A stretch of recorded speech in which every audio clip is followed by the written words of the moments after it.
Audio 4। पुस्तक केचुआ खाद वर्मी कल्चर संदर्शिका वर्मी कंपोस्टिंग मैनुअल। लेखक रत्नात्मक प्रकोष्ठ शांतिकुंज। पेज 18। प्रगुही द्रव्य कॉलोमिक फ्लूइड। प्रगुहों में रंगहीन या दूधिया सफेदी रंग का द्रव्य भरा रहता है जिसमें जल, लवण तथा कुछ प्रोटीन पाए जाते हैं। प्रगुही द्रव्य में बहुत बड़ी संख्या में विभिन्न प्रकार की कणिकाएं कॉलोमिक कॉर्पसूल्स तैरती रहती हैं। विभिन्न प्रकार की प्रजातियों में कणिकाओं का आकार भिन्न होता है। साधारणतया जातियों में पाई जाने वाली निम्न 4 प्रकार की कणिकाएं होती हैं। पहली, भक्षाणु कणिकाएं फैगोसाइट्स। ये परिमाण व संख्या में सबसे अधिक होती हैं। ये संभवतः पोषक कोशिकाएं हैं तथा यदि प्रगुही द्रव्य में हानिकारक बैक्टीरिया, बाहरी कण तथा अन्य माइक्रो ऑर्गेनिज्म है तो उनका भक्षण कर अलग करती हैं। दूसरा, म्यूकोसाइट्स। इनका निश्चित कार्य अज्ञात है। तीसरा, ल्यूकोसाइट्स कणिकाएं। इनकी संख्या कम होती हैं जो कुल कणिकाओं का लगभग 10% होता है। इसका निश्चित कार्य भी अभी ज्ञात नहीं है। चौथा, अमीबोबाइट्स कणिकाएं। संख्या में अधिक, परिमाण में छोटी होती हैं। ये हानिकारक उत्सर्जी पदार्थों का भक्षण कर उन्हें प्रगुही द्रव्य से अलग करती हैं। यह पैरासाइट्स के विरुद्ध सुरक्षा का कार्य करती हैं। जैव रासायनिक आधार पर प्रगुही तरल थोड़ा क्षारीय pH 7.9 होता है। केंचुओं के शरीर पर छिद्रों डोर्सल पोर्स से यह द्रव्य बाहर निकलता रहता है। डिक्लिमोगेस्टर सिल्वेटिकस नामक प्रजाति में प्रगुही तरल की पिचकारी 30 सेंटीमीटर तक छूटती है। संभवतः यह रक्षात्मक प्रक्रिया है। प्रगुही द्रव्य के कार्य। Functions of coelomic fluid. पहला, यह शरीर के सभी डॉर्सल छिद्रों से बाहर निकलता है। यह त्वचा को नम मॉइस्ट रखता है जिससे श्वसन में सहायता मिलती है। दूसरा, ये मिट्टी के उन बैक्टीरिया को नष्ट कर त्वचा की रक्षा करता है जो शरीर तल के संपर्क में आते हैं। तीसरा, यह उत्सर्जी पदार्थों को शरीर से बाहर निकालने में सहायता करता है। चौथा, यह पोषक सामग्री को शरीर के एक भाग से दूसरे भाग में पहुंचाने में सहायता करता है। पांचवा, यह अंतरांगों की सुरक्षा हेतु एक माध्यम बनाता है जिससे झटके आदि का प्रभाव अंगों तक नहीं पहुंच पाता है। छठवां, यह द्रव्य स्फूर्ति टर्जिडिटी की सतह दृढ़ बनाकर प्रचलन में सहायता करता है। यह प्रचलन के समय सीटी को मिट्टी में स्थिर करने में मदद करता है। यह प्रक्रिया प्रगुही द्रव्य को कुछ निश्चित खंडों में रोककर सेप्टा के छिद्रों को बंद कर उन्हें टर्जिड व स्टिफ बनाकर की जाती है। श्वसन रेस्पिरेशन। यद्यपि केंचुए में वायुवीय श्वसन एरोबिक रेस्पिरेशन होता है परंतु श्वसन के लिए कोई विशेष अंग नहीं होते हैं। अधिकतर प्रजातियों में, कुछ जलीय जातियों में गिल जैसे अंग होते हैं। श्वसन क्रिया गैसों का आदान प्रदान देह भित्ति की त्वचा जो कि पतली अर्ध पारदर्शी होती है से होता है। त्वचा पर रक्त कोशिकाओं का जाल फैला रहता है। त्वचा द्वारा श्वसन के लिए इसका नम बने रहना आवश्यक है। यह कार्य शरीर की म्यूकस ग्रंथियां प्रगुही तरल का पृष्ठ छिद्रों से निकलते रहना, वृक्क उत्सर्जन, नेफ्रिडियल एक्सक्रीशन तथा शरीर को मिट्टी से प्राप्त नमी से संपूर्ण होता है। नम शरीर की सतह से कार्बन डाइऑक्साइड निकलती है और हीमोग्लोबिन द्वारा ऑक्सीजन अवशोषित होती है। अवशोषित ऑक्सीजन रुधिर परिसंचरण ब्लड सर्कुलेशन के साथ समस्त शरीर में फैलती जाती है। यह पाया गया है कि यदि त्वचा सूख जाती है तो केंचुआ घुटन सफोकेशन से मर जाता है। गैसों के आदान प्रदान की क्रिया निम्न प्रकार संपन्न होती है। केंचुए के रक्त में श्वसन पिगमेंट हीमोग्लोबिन रक्त प्लाज्मा में घुली अवस्था डिसॉल्व स्टेट में रहता है। शरीर भित्ति की एपिडर्मिस परमिएबल मेम्ब्रेन का कार्य करती है जिसके द्वारा वातावरणीय ऑक्सीजन पानी में घुली अवस्था में डिफ्यूजन द्वारा रुधिर कोशिकाओं ब्लड कैपिलरीज में पहुंचकर हीमोग्लोबिन से मिलकर ऑक्सी हीमोग्लोबिन बनाती है। रक्त के द्वारा ऑक्सी हीमोग्लोबिन का संचरण सर्कुलेशन उन ऊतकों टिश्यूज में होता रहता है जहां पर कि ऑक्सीजन का दबाव कम तथा कार्बन डाइऑक्साइड का दबाव अधिक होता है। ऊतकों में ऑक्सीजन दबाव की कमी के कारण ऑक्सी हीमोग्लोबिन टूटकर ऑक्सीजन छोड़ देता है, जो कि ऊतकों में खाद्य पदार्थ के ऑक्सीडेशन में उपयोग की जाती है, जिससे ऊर्जा पैदा होती है, जिसकी आवश्यकता जीवन की महत्वपूर्ण गतिविधियों के संचालन में पड़ती है। उसी समय साथ साथ ऊतकों से कार्बन डाइऑक्साइड अधिक दबाव के कारण रक्त में डिफ्यूज हो जाती है। कार्बन डाइऑक्साइड का परिसंचरण सामान्यतः घुली हुई अवस्था में रक्त द्वारा किया जाता है। जब यह कार्बन डाइऑक्साइड एपिडर्मल कैपिलरीज में पहुंचती है तो रक्त से वातावरण में डिफ्यूज हो जाती है, क्योंकि इस बाहरी सतह पर कार्बन डाइऑक्साइड का दबाव कम होता है तथा पुनः ऑक्सीजन बाहर से अधिक दबाव के कारण रक्त में डिफ्यूज कर हीमोग्लोबिन के साथ मिलकर ऑक्सी हीमोग्लोबिन बना लेती है। इस प्रकार गैसों, ऑक्सीजन, कार्बन डाइऑक्साइड के आदान प्रदान से बराबर श्वसन प्रक्रिया संपन्न होती रहती है। केंचुआ ऑक्सीजन वितरण की कम अथवा अधिक दोनों अवस्थाओं में श्वसन क्रियाएं कर सकता है। यही कारण है कि केंचुए मिट्टी की गहराइयों में जहां ऑक्सीजन की मात्रा कम होती है वहां भी जीवित रहते हैं। केंचुए में कुछ समय के लिए अवायवीय श्वसन एनारोबिक रेस्पिरेशन भी संभव होता है। इसी कारण यह ऐसे वातावरण में जहां ऑक्सीजन उपलब्ध न हो कई घंटे जीवित रह सकता है। पाचन तंत्र। पाचन तंत्र मूलतः एक नली के आकार में होता है जिसे आहार नली कहते हैं। यह सीधी नली के समान देह भित्ति के भीतर शरीर की पूरी लंबाई में फैली होती है। इसके अगले सिरे पर मुख द्वार तथा पिछले सिरे पर गुदा एनस होता है। आहार नली को क्रमानुसार निम्न भागों में बांट सकते हैं। पहला मुख व मुख कक्षिका या गुहिका, बकल चैम्बर अथवा कैविटी। दूसरा ग्रसनी, फेरिंक्स। तीसरा ग्रासन नली अथवा ग्रसिका, ओसोफेगस। चौथा पेशनी, गिजार्ड। पांचवा आमाशय, स्टोमक। छठवां आंत, इंटेस्टाइन। मुख व मुख गुहिका।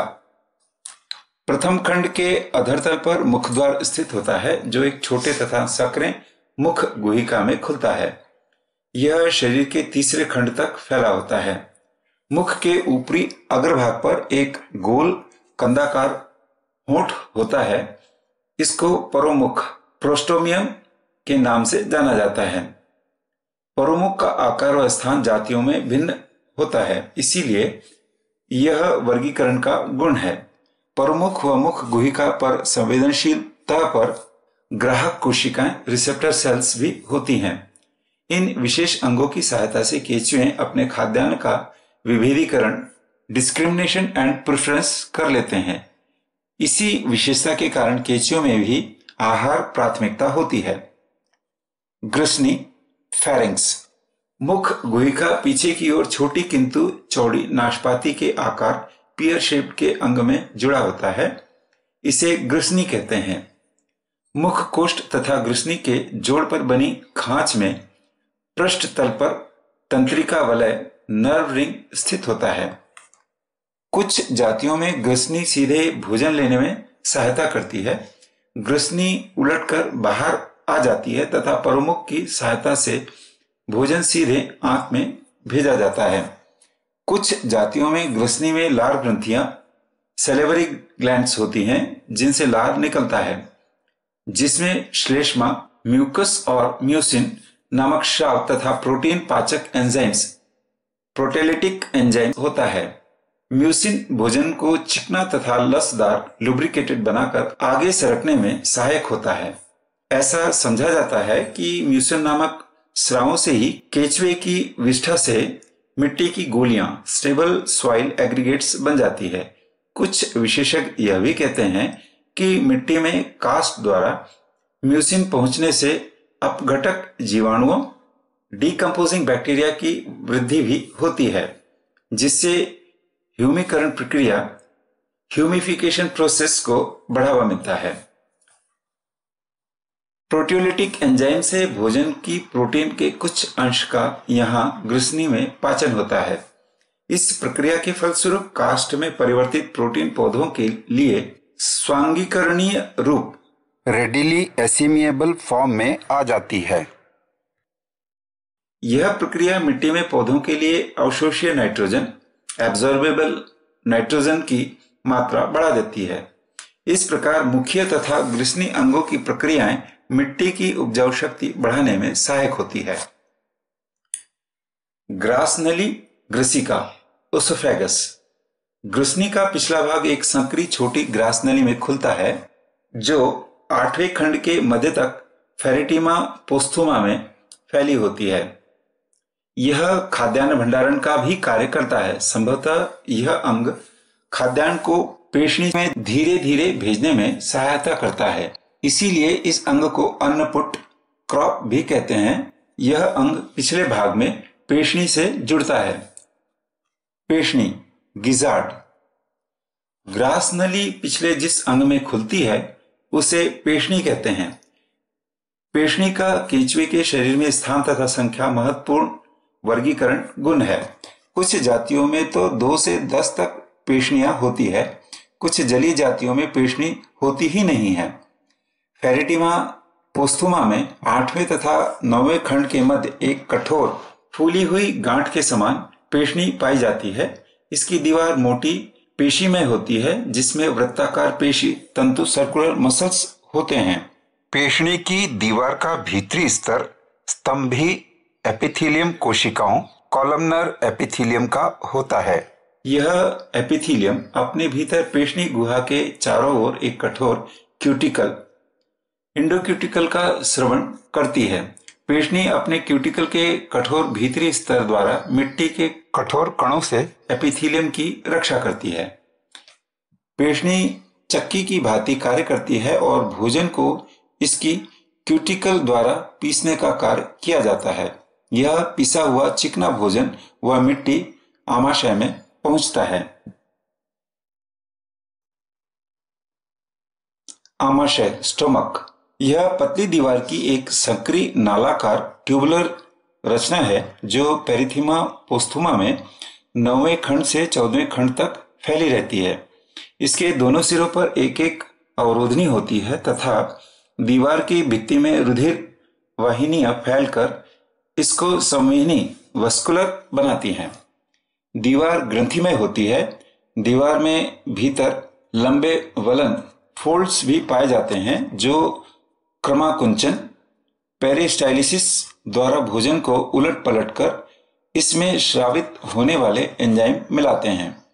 आमाशय की दीवारों की ग्रंथियों से प्रोटियोलिटिक एंजाइम, प्रोटीन पाचक एंजाइम श्रावित होते हैं, जो प्रोटीन को तोड़कर पेप्टोन में बदल देते हैं। कुछ जातियों के केंचुओं में आमाशय की दीवार में कैल्सीफेरस ग्रंथियां पाई जाती हैं। इनसे स्रावित एंजाइम कार्बोनिक एनहाइड्रेज इन ग्रंथियों में कार्बन डाइऑक्साइड की कुछ मात्रा को चूने के रूप में शरीर से बाहर निकाल देता है।